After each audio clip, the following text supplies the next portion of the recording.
more years. Do you have a special role for community colleges, particularly in this education plan? Well, about 60% of all of Ohio's students enrolled in higher education are attending either a community college or a branch campus. So, a strong majority of our students are attending these institutions. They tend to be entry points. They are scattered and spaced throughout our state so that they're the institutions that are most physically accessible to our students. They are the least cost institutions, and so I think they're an absolutely vital part of our higher education system. And quite frankly, if you look at our major college campuses and the tuition costs for undergraduates, it's somewhere in the ballpark with many other states' major campuses. When you look at the cost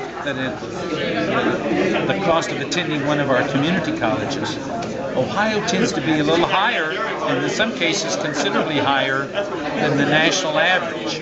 So for that reason, I think we need to pay some particular attention to the needs of our community colleges and our branch campuses. And we're doing that in this budget. Will you be looking to the community colleges for, say, Central Ohio for professional to absolutely. transfer over? Is that kind of the goal? Absolutely. I mean, our community colleges would be appropriate settings for that kind of intensive but compressed training to take place.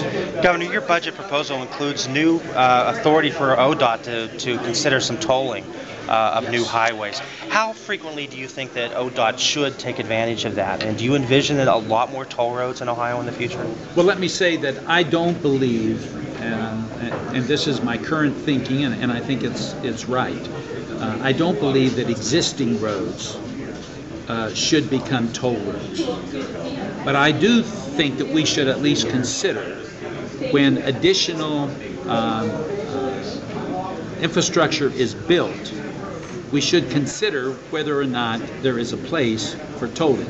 An example, if we were to take an interstate where there is heavy truck traffic, and we were to build lanes that would be for truck traffic, so that trucks could move more safely and more expeditiously, and perhaps even at a higher speed than it's now possible on the regular interstate.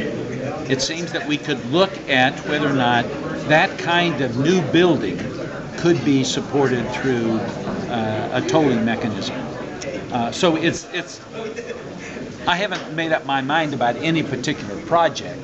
I'm just trying to be open-minded about all of the ways that we may be able to improve our infrastructure while accommodating the needs of our citizens. Isn't it correct that existing law allows the department and the turnpike to do just that? Well, the turnpike, I know existing law certainly allows the turnpike to do that. I'm unclear as to whether or not current existing law would allow the Ohio Department of Transportation to do that. What about these local? Those are suggestions of what may be considered, but no decisions have been made about those at all. Last question. Governor, what's your... I'm sorry. Go ahead. I'm just curious about this federal stimulus. You've been vocal about the need for dollars for Ohio. Are you heading to Washington this week, or what are your plans? I was in Washington yesterday. Okay. I was on the phone right before I came here with Governor Doyle from Wisconsin. I was on the phone yesterday with Governor Rendell and Governor Patrick and Governor Granholm. On a daily basis, I am talking with my fellow governors and talking at times with members of the administration about these matters. These are serious matters. We're talking about hundreds of billions of dollars. They ought to be spent wisely. There ought to be transparency and accountability, but the states need help. And I believe, and many economists agree with me, that the best way to stimulate the economy, the quickest, most efficient way to do it, is to provide resources to the states. Because we're not going to sit on that money. We're not going to use it to build monuments to ourselves. We're going to use it to continue essential services and to keep people employed. And without these resources, because of the constitutional mandate to have a balanced budget that confront most governors, jobs will be lost, services will be diminished. It's as simple as that. You know, you can't do something with nothing. And if you don't have sufficient resources, then you're either going to have to have diminished resources, or you're going to have to lay off people and terminate employment. Thank you, Governor. Thank you, Governor. Did you have a